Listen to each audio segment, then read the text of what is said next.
Chemistry दूर करो, दूर करो।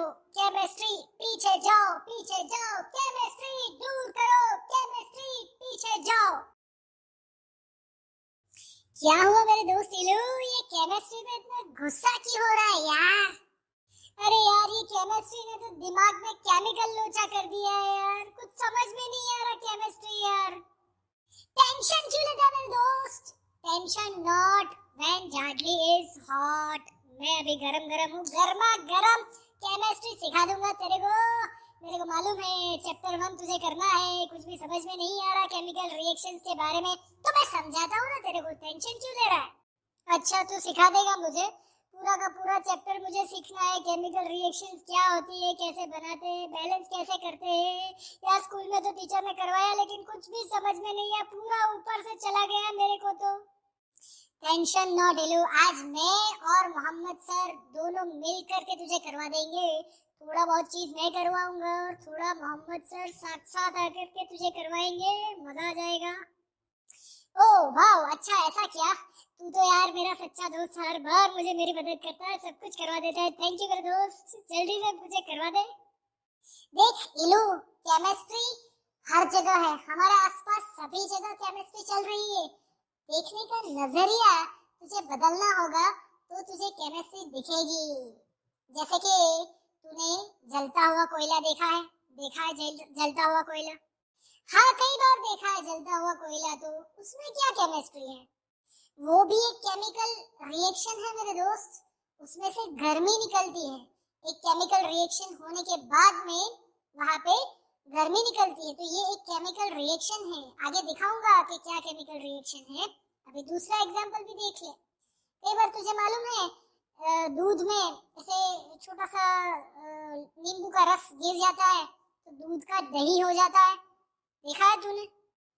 हाँ मालूम है, मम्मी बनाती है ऐसे। वो दूध में थोड़ा सा वो खट्टा नींबू डाल देती है, तो वो कुछ टाइम बाद वो ऐसा दही बन जाता है। एक बार तो मम्मी मुझे बोलते है कि तू दिमाग का दही कर देता है, ऐसा बोलती है मम्मी। हाँ तो तू कर ही देता है, सबके दिमाग का दही कर देता है तू, इसीलिए मम्मी बोलते हैं तुझे। तो दोस्त, उसमें भी केमिकल रिएक्शन होता है। उसमें भी केमिकल, उसके पीछे केमिकल रिएक्शन छुपा हुआ है। अच्छा देख, एक और एग्जांपल देता हूँ। हम लोग वो बाल्टी लाते हैं ना, नहीं लोखंड की बाल्टी, वो प्लास्टिक की बाल्टी नहीं, लोखंड की बाल्टी नहीं लाते हैं तो फर्स्ट क्लास ऐसे कैसे चमकती है, और फिर जैसे जैसे पुरानी हो जाती है तो उसमें वो रेड रेड धब्बे जैसे आ जाते हैं, और ऐसे इस तरीके से वो कुछ होल भी पड़ जाते हैं। वो क्यों होते पता है तुझे? वो उस पे कुछ रेड कलर का कुछ लग गया होगा तो वो रेड हो जाती होगी। उसमें क्या है? अरे लल्लू, रेड कलर का कुछ नहीं लगता उस पे। वो उसमें वो कोरोजन हो जाता है, वो भी एक केमिकल रिएक्शन है। केमिकल रिएक्शन की वजह से वो होता है। तो हर जगह पे केमिकल रिएक्शन है, हमें सिर्फ देखना है। हमारा नजरिया हमें बदलना है, हमें सभी जगह पे केमिस्ट्री दिखेगी और अच्छे से समझ में भी आएगी। जाडली, इस तरीके से तो मैंने कभी सोचा ही नहीं यार। मैं तो ऐसे देख करके नजरअंदाज कर देता हूँ, ये है तो है, उसमें क्या करना है, क्यों है, कैसे है, उसके पीछे कौन जाएगा? जाएगा तभी समझ में आएगा, सीखने को मिलेगा। अभी ये देख, केमिकल रिएक्शन का एक छोटा सा डेफिनेशन तुझे दिखाता हूँ। The process which turn one form of substance into another form. एक चीज दूसरी चीज में अगर बदल जाती है तो वो कैसे बदलेगी? केमिकल रिएक्शन की वजह से वो बदलेगी। यहाँ पे अलग अलग तरीके के चेंजेस आ सकते हैं केमिकल रिएक्शन में। चेंज इन स्टेट, मतलब कि वो लिक्विड में है तो सॉलिड में हो गया, या फिर सॉलिड में है तो लिक्विड में हो गया, या फिर लिक्विड में है तो गैस में हो गया। इस तरीके से उसका स्टेट चेंज हो सकता है, या फिर उसका टेम्परेचर चेंज हो सकता है। जैसे कि हमने देखा वो कोयला जलता है तो गर्म हो जाता है, टेम्परेचर चेंज हुआ, तो वो भी केमिकल रिएक्शंस की वजह से होता है।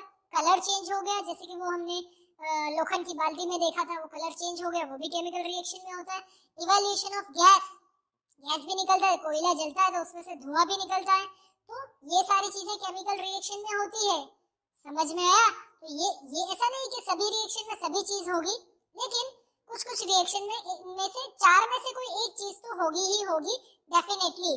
ठीक है, तो ये केमिकल रिएक्शन का डेफिनेशन और ये चेंजेस ये अच्छे से समझ ले, और ये लिखेगा तो तो तुझे अच्छे मार्क्स मिलेंगे। ये तो ऊपर ऊपर से समझाया है यार, कुछ डिटेल एग्जांपल दे करके समझा तो मजा आए। ऐसे यार ऊपर ऊपर से समझने में क्या मजा। मेरे को मालूम है एग्जांपल के बिना तेरा भेजा काम ही नहीं करता। एक डिटेल एग्जांपल के साथ में तेरे को समझाता हूँ। अभी ये देख, ये एक फ्लास्क है जिसमें जिंक ग्रेन्यूल्स मैंने डाले हुए हैं। जिंक मतलब एक मेटल है जिंक, ठीक है। उसके ग्रेन्यूल छोटे छोटे ऐसे टुकड़े इसमें डाले हैं। अभी इसके अंदर सल्फ्यूरिक एसिड, ठीक है, सल्फ्यूरिक एसिड इसके अंदर में डाला। मेटल है इसके अंदर, फ्लास्क के अंदर मेटल, उसके ऊपर एसिड डाला तो एक केमिकल रिएक्शन होगी। अभी वो डाल करके उसके ऊपर वो कॉर्क से उसका मुंह बंद कर दिया, ठीक है। तो केमिकल रिएक्शन होगी और बहुत सारे चेंजेस आएंगे, कुछ गैस भी उसमें से निकलेगा, वो जिंक का कलर भी बदल जाएगा और बहुत सारे चेंजेस उसमें होंगे। तो ये इक्वेशन क्या है, कैसे लिखना है, किस तरीके से इसको हमें रिप्रेजेंट करना है, वो मैं तुझे दिखाता हूँ। अभी क्या होगा कि जैसे ही हम लोग ये एसिड को अंदर डालेंगे तो हाइड्रोजन गैस निकलेगा और जो हमारा जिंक जो ग्रेन्यूल है वो भी एक अलग केमिकल में कन्वर्ट हो जाएगा। तो वो इक्वेशन कैसी होगी ये देख मेरे दोस्त, इस तरीके से Zn प्लस डाइल्यूट H2SO4, मतलब जो सल्फ्यूरिक एसिड है वो डाइल्यूट हमने डाला है और उसके बाद में हमें क्या मिलता है, ZnSO4 जिंक सल्फेट जिसको बोलते हैं और H2 गैस हमें मिलता है। तो ये है उसकी केमिकल इक्वेशन। जो केमिकल रिएक्शन है उसे हम लोग इस तरीके से फॉर्म में रिप्रेजेंट करते हैं, लिख करके उसको बोलते हैं केमिकल इक्वेशन। अभी देख यहाँ पे जो लेफ्ट हैंड साइड पे है उसको बोलेंगे रिएक्टेंट। ये जो जिंक है और H2SO4 है उसको हम बोलेंगे रिएक्टेंट, क्योंकि वो दोनों एक दूसरे के साथ में रिएक्ट करते हैं और रिएक्ट करने के बाद में जो आउटपुट मिलता है हमें, जो फाइनल प्रोडक्ट मिलता है उसको हम बोलेंगे प्रोडक्ट्स। जो राइट हैंड साइड पे है, ठीक है, ZnSO4 और H2, ये है हमारे प्रोडक्ट्स। तो एक केमिकल इक्वेशन में तुझे रिएक्टेंट मिलेंगे, प्रोडक्ट मिलेंगे और बीच में हम ये लगाएंगे एरो। एरो डिफाइन करेगा कि रिएक्टेंट प्रोडक्ट में कन्वर्ट हो रहे हैं, ठीक है, ये डिफाइन करता है एरो। इस तरीके से केमिकल रिएक्शन लिखा जाता है। अभी इसको कुछ डिटेल भी देना पड़ता है, जैसे कि जिंक हमने ऐड किया वो सॉलिड फॉर्म में था तो जिंक के पीछे एक छोटा एस लिख दिया ब्रैकेट में, वो दिखाता है कि जिंक जो है वो सॉलिड फॉर्म में था। प्रोडक्ट में हमें जो ZnSO4 मिला वो ZnSO4 पानी में डूबा हुआ था, मतलब उसको एक्वेस फॉर्म बोलते हैं। जो चीज डिसॉल्व फॉर्म में मिलती है, पानी में डिसॉल्व फॉर्म में जो चीज मिलती है उसको एक्वेस सॉल्यूशन बोलते हैं। तो ZnSO4 हमें एक्वेस फॉर्म में मिला और उसमें हमने देखा कि वो गैस निकला बाहर, तो वो हाइड्रोजन वाला जो हाइड्रोजन है वो किस फॉर्म में बाहर आया, गैस फॉर्म में। तो हमने यहाँ पे G लिख दिया ब्रैकेट में छोटा सा। सो इस तरीके से इक्वेशन में हम डिटेल्स भी डालते हैं कि कौन सी चीज सॉलिड में है, कौन सी लिक्विड में है, कौन सी एक्वेस फॉर्म में है, कौन सी गैसेस फॉर्म में है। इस तरीके से इसके पीछे से छोटा अल्फाबेट लिख करके हम लोग दिखाते हैं। तो इस तरीके से केमिकल इक्वेशन लिखी जाती है। अच्छा, तो मतलब सभी इक्वेशन को ऐसे ही लिखना है क्या? तो बस इतना ही है, ये लिख दिया तो केमिकल इक्वेशन हो गया कंप्लीट? नहीं मेरे दोस्त, ये कंप्लीट नहीं हुआ है। हमें इक्वेशन को बैलेंस भी करना होता है। अभी ये जो इक्वेशन तू देख रहा है वो ऑलरेडी बैलेंस है, लेकिन कई इक्वेशन ऐसी होती है जो बैलेंस नहीं होती, जिसको हमें बैलेंस करना होता है। अभी ये बैलेंस का क्या लोचा है यार, ये लोग कहीं वो सीसो पे थोड़ी ना खेल रहे तो इसको बैलेंस करो। अबे बैलेंस करना बहुत ही ज्यादा जरूरी है। ये देख कैसे होता है, मैं तुझे दिखाता हूँ। जैसे कि ये एक बैलेंस का इंस्ट्रूमेंट है, ठीक है, उसको हम अपनी लैंग्वेज में वो ट्राजो बोलते हैं, जो सब्जी फल वालों के पास में होता है। एक पल्ले में वो लोग वजन रखते हैं, दूसरे पल्ले में वो लोग फ्रूट रखते हैं या सब्जी रखते हैं, तो पता चल जाता है कि इस सब्जी इस फ्रूट का कितना वजन है। वेइंग बैलेंस बोलते हैं, वेइंग बैलेंस, ठीक है। तो यहाँ पे अगर हमने लेफ्ट हैंड साइड में 2 ऑक्सीजन लिए हैं, इक्वेशन में लेफ्ट हैंड साइड में 2 ऑक्सीजन है, तो राइट हैंड साइड में भी 2 ऑक्सीजन ही मिलने चाहिए। ऐसा नहीं है कि लेफ्ट हैंड साइड पे 2 है और राइट हैंड साइड में तुझे 4 ऑक्सीजन मिल गए, तो दूसरे 2 ऑक्सीजन कहाँ से आए? ऊपर से थोड़ी ना टपकेंगे। जितना हमने रिएक्टेंट्स में लिया है उतनी ही चीज हमें प्रोडक्ट में मिलनी चाहिए।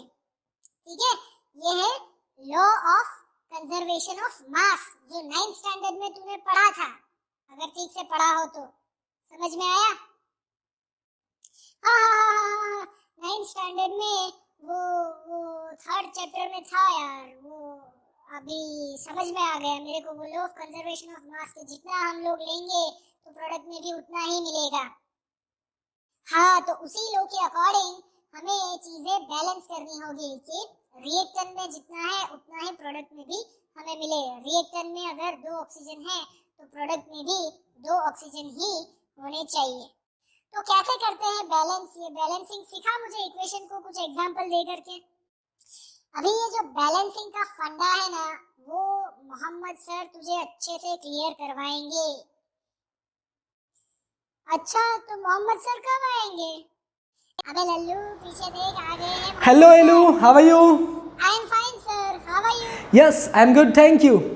सो जार्ली ने तुझे सिखा दिया होगा कि केमिकल रिएक्शन क्या होती है, केमिकल इक्वेशन क्या होती है और केमिकल इक्वेशन कैसे लिखते हैं।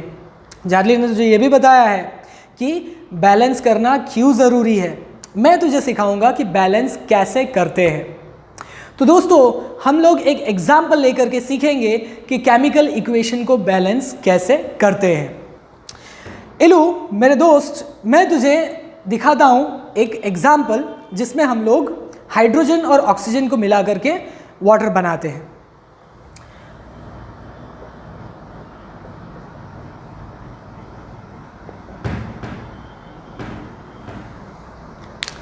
सो इलू, ये है हाइड्रोजन H2, ये है ऑक्सीजन O2 और ये है वाटर H2O। सर मेरा एक हाँ मेरे दोस्त, क्या प्रॉब्लम है?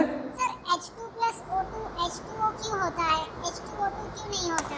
अरे यार, वाटर का फॉर्मूला है H2O, H2 plus O2 H2O2 नहीं होता, H2 plus O2 H2O होता है।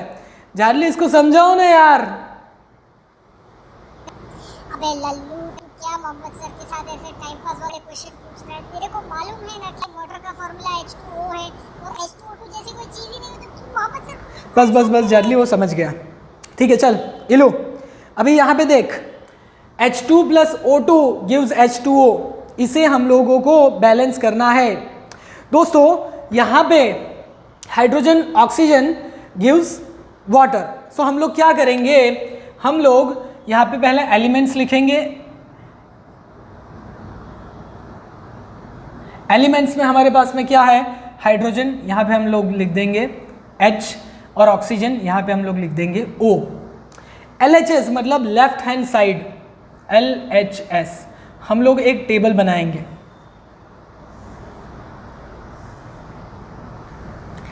LHS में यहाँ पे कितने हाइड्रोजन हैं? 2। और RHS में कितने हाइड्रोजन हैं? 2। ये इक्वेशन का LHS और ये इक्वेशन का RHS। ठीक है, और ऑक्सीजन की बात करें तो LHS में कितने ऑक्सीजन हैं? 2। और RHS में कितने ऑक्सीजन हैं? 1। सो यहाँ पे ऑक्सीजन जो है वो बैलेंस नहीं है। सबसे पहले हमें ऑक्सीजन को बैलेंस करना होगा, तो मैं क्या करूँगा, यहाँ पे इसको 2 के साथ में मल्टीप्लाई कर देता हूँ। इसको मैंने 2 के साथ में मल्टीप्लाई किया, मतलब कि यहाँ पे इस इक्वेशन में मुझे यहाँ पे 2 के साथ में मल्टीप्लाई करना होगा।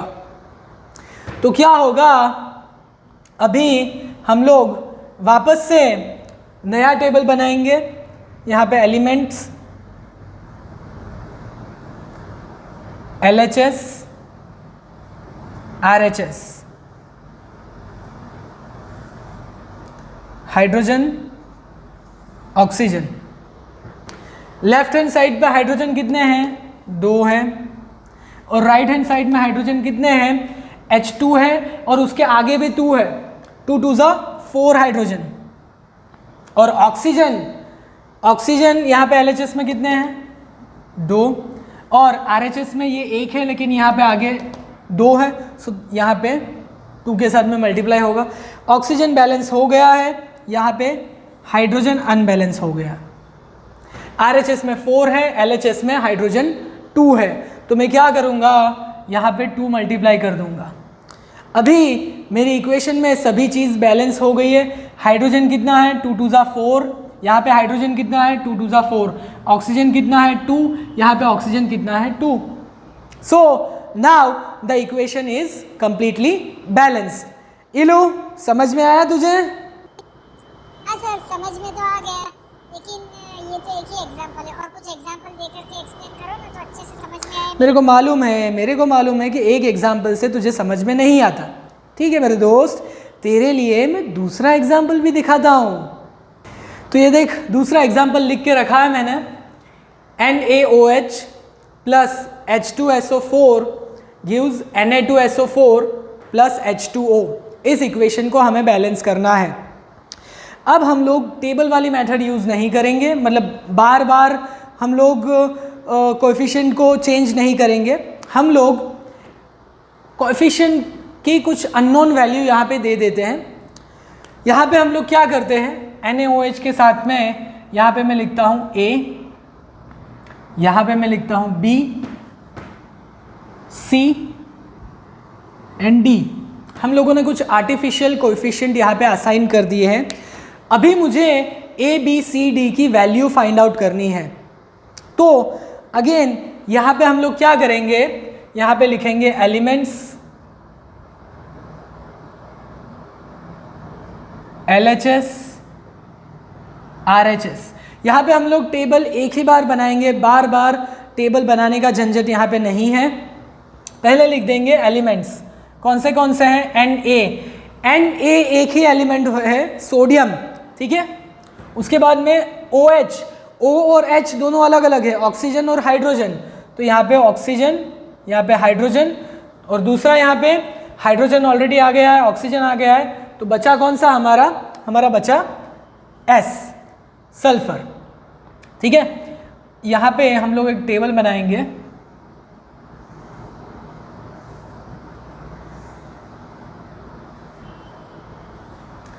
LHS में देखते हैं हम लोग Na के साथ में कौन है A, Na अकेला है और उसके साथ में A है, तो अकेला A लिखेंगे। RHS में Na2 है, 2 बार Na है, और उसके साथ में कौन है C, तो हम लोग यहाँ पे लिखेंगे 2 टाइम्स C, क्योंकि Na 2 बार है इसलिए C को 2 बार लिखेंगे। ऑक्सीजन की बात करें तो यहाँ पे ऑक्सीजन के साथ में कौन है A, तो यहाँ पे A लिखेंगे, प्लस यहाँ पे भी ऑक्सीजन है। कितने ऑक्सीजन है, 4 ऑक्सीजन है। ऑक्सीजन के साथ में यहाँ पे कौन है B है, लेकिन ऑक्सीजन 4 है, तो यहाँ पे 4 टाइम्स B लिखेंगे। और RHS में हम लोग देखते हैं, RHS में यहाँ पे ऑक्सीजन के साथ में C है, लेकिन कितने ऑक्सीजन है, 4 ऑक्सीजन है, सो 4 टाइम्स C, प्लस यहाँ पे एक ही ऑक्सीजन है और ऑक्सीजन के साथ में कौन है D है, तो हम लोग लिखेंगे D। उसके बाद में हाइड्रोजन देखते हैं। यहाँ पे हाइड्रोजन अकेला है, उसके साथ में A है, तो यहाँ पे A लिख देंगे। यहाँ पे 2 बार हाइड्रोजन है, H2 है और उसके साथ में B है, so plus 2 times B। RHS में देखते हैं तो यहाँ पे हाइड्रोजन नहीं है, यहाँ पे 2 बार हाइड्रोजन है और उसके साथ में है D, सो 2 टाइम्स D। और सल्फर S यहाँ पे नहीं है, यहाँ पे एक ही है, तो यहाँ पे हम लिखेंगे B, और यहाँ पे भी एक ही है, तो यहाँ पे हम लिखेंगे C। ठीक है, अभी यहाँ पे हम लोग लिखते हैं इक्वेशन। इन दोनों को मिला करके इक्वेशन बनेगी A is equal to 2C, A plus 4B equal to 4C plus D, A plus 2B equal to 2 times D, B equals to C।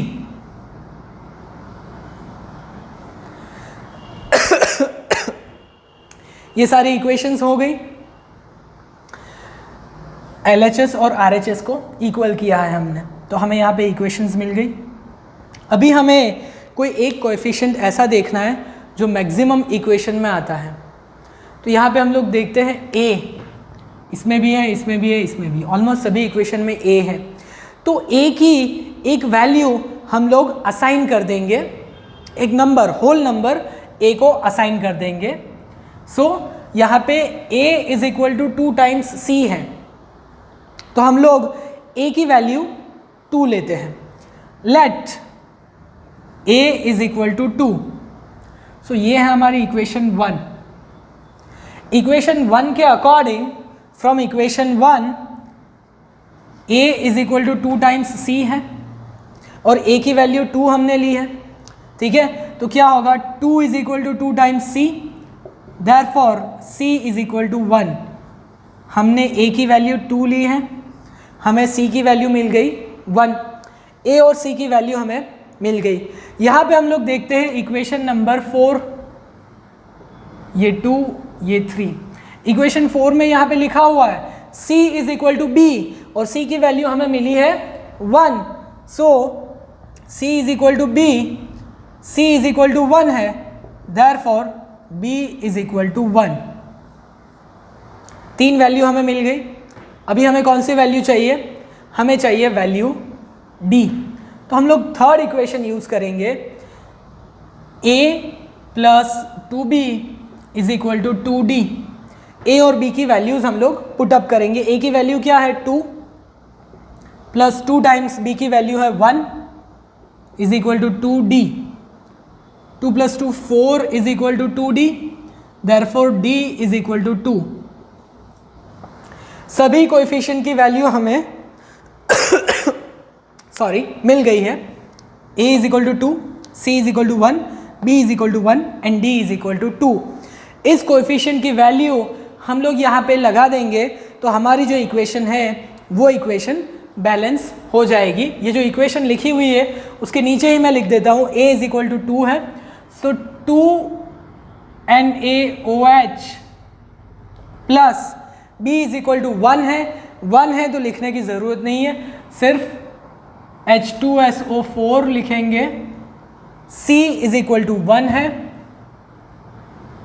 Na2SO4 plus D is equal to 2 है, 2H2O। ये हमारी equation जो है वो balance equation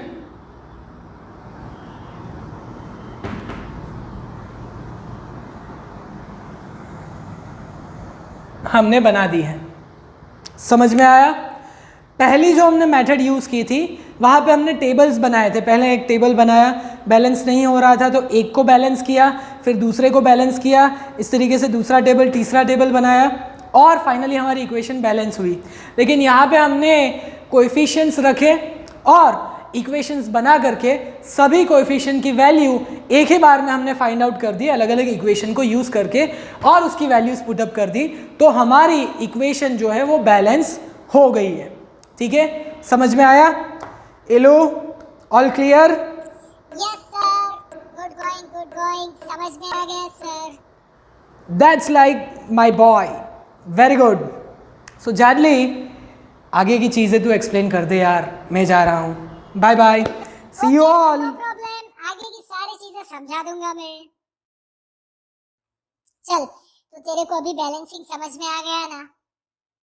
हाँ जैडली, समझ में तो आ गया, लेकिन यार सिर्फ 2 ही इक्वेशन हुई, कुछ और इक्वेशन भी करवा देते सर तो अच्छा होता। अबे एलू, तुझे पूरा चैप्टर समझना है, एक ही बार में सभी चीजें इतनी जल्दी समझ में नहीं आएगी। ये बैलेंसिंग द इक्वेशन तू जितना करेगा उतना ही तुझे समझ में आएगा। ठीक है, मैं मोहम्मद सर को बोलूंगा एक पूरा वीडियो बैलेंसिंग के ऊपर वो बना करके डाल देंगे, तो तुझे पूरा बैलेंसिंग कैसे करना है समझ में आ जाएगा। ठीक है, ओके ब्रो, थैंक्स ब्रो। चल अभी आगे देख, हमने देखा कि इक्वेशंस को कैसे लिखते हैं और कैसे बैलेंस करते हैं। अभी हम लोग देखेंगे कि कितनी अलग अलग तरीके की केमिकल रिएक्शंस होती है, वो दिखाता हूँ मैं तुझे। केमिकल रिएक्शन अलग अलग तरीके की, मतलब कुछ अलग अलग कलर की होती है क्या? अबे कलर नहीं लल्लू, अलग अलग टाइप, उसकी कैरेक्टरिस्टिक अलग अलग होती है, तेरे को समझाता हूँ मैं। जैसे कि ये देख, ये हमने कोयला वाला एग्जांपल देखा था ना, उसमें क्या होता है, कार्बन जो कोयला मतलब क्या है, उसमें कार्बन है, जब वो ऑक्सीजन के साथ में उसमें हम आग लगाते हैं, मतलब कि थोड़ा सा टेम्परेचर उसको बढ़ा करके देते हैं तो आग लग जाती है, और उसमें से क्या निकलता है, जो गैस निकलता है वो होता है कार्बन डाइऑक्साइड। ठीक है, तो यहाँ पे क्या हो रहा है, दो चीज मिल करके एक चीज बना रही है, रिएक्टेंट में दो है और प्रोडक्ट में एक ही है। ठीक है, तो इसको हम बोलेंगे कॉम्बिनेशन रिएक्शन। कॉम्बिनेशन रिएक्शन का डेफिनेशन क्या है, टू और more reactant combine to form a single product. समझ में आया, दो चीज को मिला करके एक ही चीज बना रहे हैं तो उसको बोलते हैं कॉम्बिनेशन रिएक्शन। ठीक है, समझ में आया, ये है हमारा नंबर 1। ओहो, अच्छा अच्छा, इसमें एक और चीज भी है, यहाँ पे क्या होता है कि गर्मी निकल रही है, मतलब एनर्जी मिल रही है इस इक्वेशन से। ठीक है, तो इसको हम बोलते हैं एक्सोथर्मिक रिएक्शन। ठीक है, उसका डेफिनेशन क्या है, the reaction in which heat is released along with the formation of product, मतलब कि प्रोडक्ट तो बन रहा है और साथ में हीट भी निकल रही है, एनर्जी भी निकल रही है, तो उसको हम बोलते हैं एक्सोथर्मिक रिएक्शन। ओहो, ये सुना सुना सा है एक्सोथर्मिक रिएक्शन। हाँ, सही है ये तो। चल अभी ये देखिए, दूसरा एग्जांपल है, यहाँ पे कोई एक चीज, रिएक्टेंट में एक ही चीज है लेकिन वो अचानक से दो चीज में कन्वर्ट हो जाती है, दो प्रोडक्ट मिलते हैं, मतलब एक में से दो चीज मिलती है, तो उसको बोलते हैं डीकंपोजिशन रिएक्शन। ठीक है, reaction in which a substance break into two और more simple substance is known as decomposition reaction. लेकिन ये ऐसे कोई भी सब्सटेंस ऐसे बैठा बैठा थोड़ी ना एक में से दो हो जाते हैं, उसके ऊपर कुछ करना पड़ता है तो वो एक में से दो होते हैं। ठीक है, तो इसमें डीकंपोजिशन रिएक्शन में तीन अलग अलग टाइप है, एक है थर्मल, दूसरा है इलेक्ट्रोलिसिस और तीसरा है फोटोलिसिस। एक एक करके तीनों की तीन हम लोग देखते हैं क्या है इन चीजों में। तो थर्मल में क्या होता है, हमें थर्मल एनर्जी मतलब हीट देनी पड़ती है, जैसे कि ये CaCO3 एक कंपाउंड है, उसको हमने गर्म किया, नीचे से हीट देकर के उसको गर्म किया, तो वो क्या हुआ, वो CaO और CO2 में कन्वर्ट हो गया, मतलब एक में से दो में कन्वर्ट हुआ। क्यों कन्वर्ट हुआ, ऐसे नीचे से गर्मी दी तो वो कन्वर्ट हुआ। ठीक है, ये एक में से दो मिले तो इसको बोलेंगे हम थर्मल डीकंपोजिशन। अभी यहाँ पे क्या हो रहा है कि हम गर्मी दे रहे हैं, एनर्जी प्रोवाइड कर रहे हैं, तो इस तरीके की रिएक्शन को हम बोलते हैं एंडोथर्मिक रिएक्शन, जहाँ पे reaction in which heat is absorb by the reactant, reactant heat को एब्सॉर्ब करके प्रोडक्ट में कन्वर्ट हो रहा है, उसको बोलते हैं एंडोथर्मिक रिएक्शन। ओहो, अच्छा, वो एक्सोथर्मिक में हीट हमें मिलती है और एंडोथर्मिक में हमें देनी पड़ती है। अच्छा, समझ में आया। अभी दूसरा देखिए है इलेक्ट्रोलिसिस। इलेक्ट्रोलिसिस एक प्रोसेस है जहाँ पे हम केमिकल रिएक्शन करवाने के लिए इलेक्ट्रिसिटी का यूज करते हैं। तो यहाँ पे हम पानी के अंदर इलेक्ट्रिसिटी पास करते हैं तो क्या होता है, पानी में से हाइड्रोजन अलग हो जाता है और ऑक्सीजन अलग हो जाता है, इसको हम बोलते हैं इलेक्ट्रोलिसिस। यहाँ पे भी एक में से दो चीजें मिली, ठीक है, तो ये भी डीकंपोजिशन रिएक्शन के अंदर में है। और लास्ट वाला ये देख, फोटोलिसिस, इसमें सिल्वर क्लोराइड, AgCl नाम का एलिमेंट है सिल्वर क्लोराइड, उसको हम लाइट में रखेंगे, धूप में रखेंगे, सनलाइट उसको मिलेगी तो क्या हो जाएगा, क्लोरीन गैस अलग हो जाएगा और सिल्वर अलग हो जाएगा, मतलब यहाँ पे भी हमें एक में से दो चीजें मिल रही है, तो ये भी है हमारा डीकंपोजिशन रिएक्शन।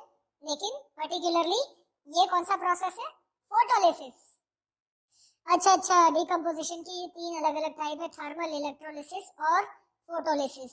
अच्छा, अबे ये अच्छा करना बंद कर, ये सारे डेफिनेशन तुझे याद करने होंगे और साथ में ये केमिकल इक्वेशंस भी लिखने होंगे। कहीं पे भी कुछ भी पूछा तो केमिकल इक्वेशन लिखकर ही तुझे एक्सप्लेन करना है, ठीक है। ये सारी चीजें नोट्स में मिल जाएगी तुझे, नोट्स अच्छे से पढ़ लेना, दो अलग अलग तरीके के नोट्स मिलेंगे तुझे, ठीक है, दोनों में से अच्छे से पढ़ लेना तो तेरे को समझ में आ जाए। एक तो ये तुझे दिखा रहा हूँ जो यहाँ पे वही पूरा का पूरा तुझे नोट्स में मिल जाएगा, ठीक है। डिस्क्रिप्शन में लिंक है, वहां से नोट्स डाउनलोड कर लेना।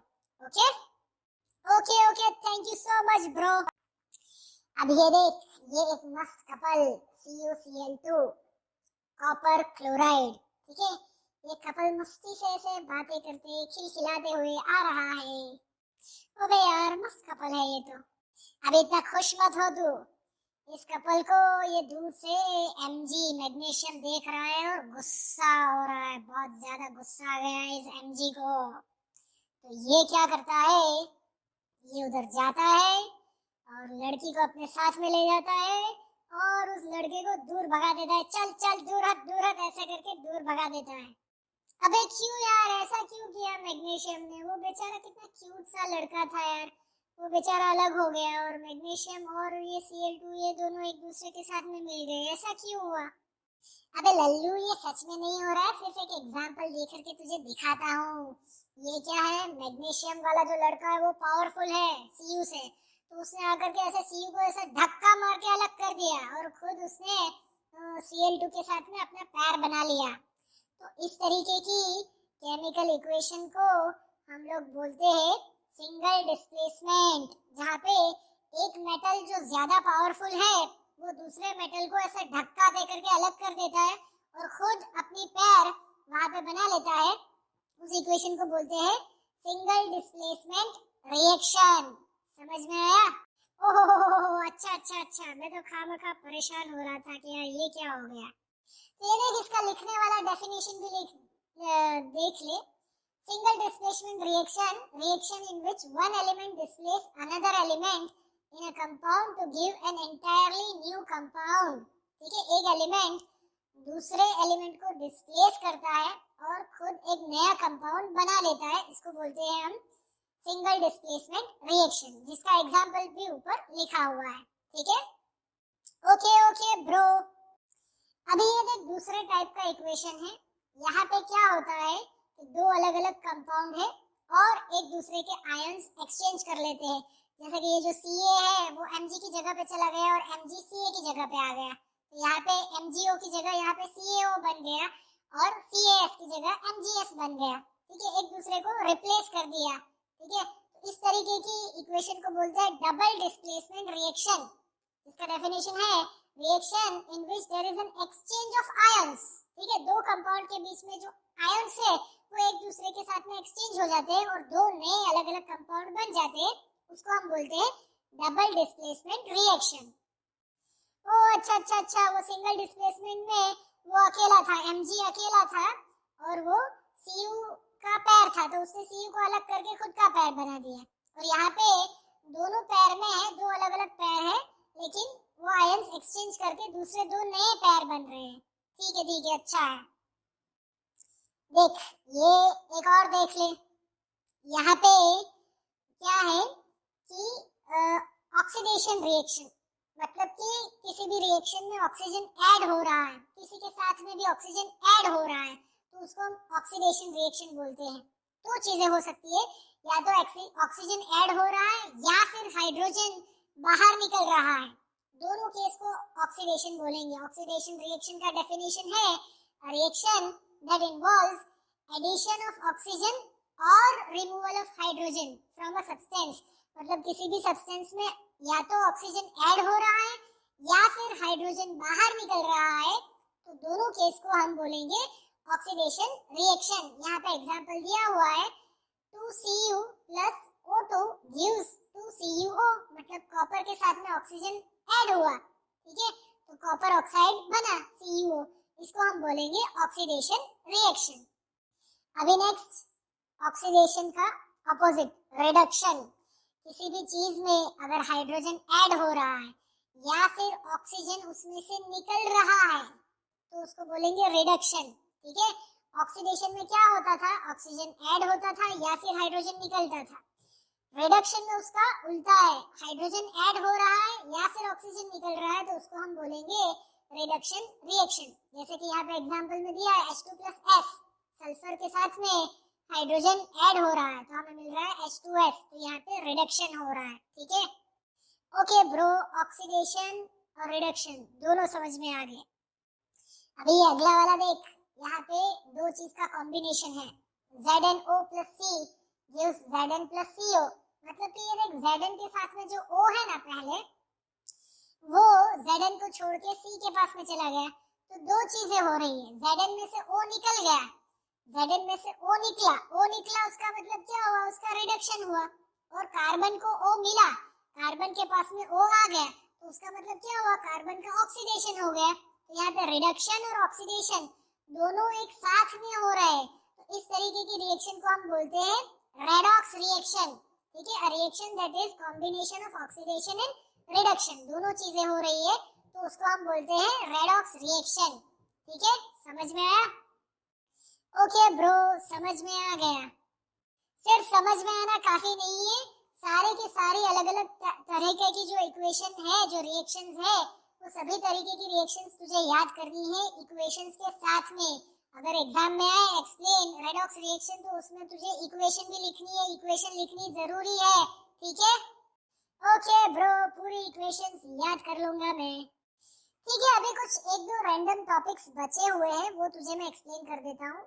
उसमें से पहला है कोरोजन। कोरोजन का मतलब तुझे मालूम है? हाँ, वो ऐसा जंग लग जाता है ना लोहे की चीज पे, उसको कोरोजन बोलते हैं। शाबाश मेरे दोस्त, शाबाश, उसी को कोरोजन बोलते हैं। जैसे ये खंबा है ना, खंबे पे ये ऐसे वो रेड कलर का हो गया है, तो वो जंग है, उसको हम बोलते हैं कोरोजन। ठीक है, कई बार वो पुरानी कार का जो मेटल सरफेस है, उसके ऊपर भी वो रेड रेड कलर का हो जाता है। वो बाल्टी का एग्जांपल भी तेरे को दिखाया था, वो बाल्टी में ऐसे रेड रेड कलर के स्पॉट्स आ जाते हैं, तो वो सारी चीजें कोरोजन है। ये सिर्फ लोखंड में नहीं होता, मतलब सिर्फ आयरन में नहीं होता, और दूसरे मेटल्स में भी होता है कोरोजन, सभी मेटल्स में कोरोजन होता है। ठीक है, तो इसका डेफिनेशन हम लोग देखते हैं कोरोजन का। When a metal surface such as iron is exposed to environment, कब कोरोजन होगा, जब इन्वायरमेंट में एक्सपोज होगा लंबे टाइम के लिए, और वो ऑक्सीजन के साथ में रिएक्ट करेगा in presence of moisture. Moisture भी होना चाहिए, ठीक है, थोड़ा मॉइस्चर होगा और उसके साथ में ऑक्सीजन के साथ में रिएक्ट करेगा, तो ऐसे पतली सी रस्ट की लेयर बन जाएगी, और ये प्रोसेस को हम बोलते हैं कोरोजन। ओके ओके ब्रो, ये तो समझ में आ गया कोरोजन। तो यार सभी चीज पे क्या कोरोजन लग जाता है क्या? तो फिर क्या करते हैं ऐसे कोरोजन लग गया, तो उसके बाद में कोरोजन लग गया तो वो चीज खराब हो जाती है, कई कंडीशन में तो उसको फेंकना भी पड़ता है। लेकिन कोरोजन ना लगे, मतलब वो खराब ना हो, उसके ऊपर जंग ना लगे, इसके लिए बार बार जो मेटल सरफेस होते हैं उसके ऊपर पेंट किया जाता है। पेंट करने से क्या होता है, मेटल सरफेस जो है उसके ऊपर एक कोटिंग आ जाती है, तो वो उसको एनवायरनमेंट से बचाती है। इसीलिए सभी मेटल की चीजों को अच्छे से पेंट करते हैं ताकि उस पे कोरोजन ना लगे।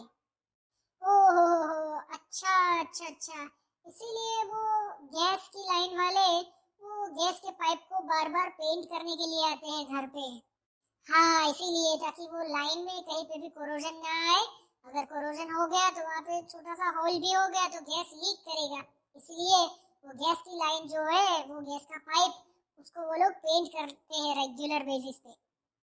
अभी ये देख, ये बढ़िया सा खाना है, उसमें से कितनी बढ़िया खुशबू आ रही है, बच्चे देख कितने ऐसे खुशबू को एंजॉय कर रहे हैं।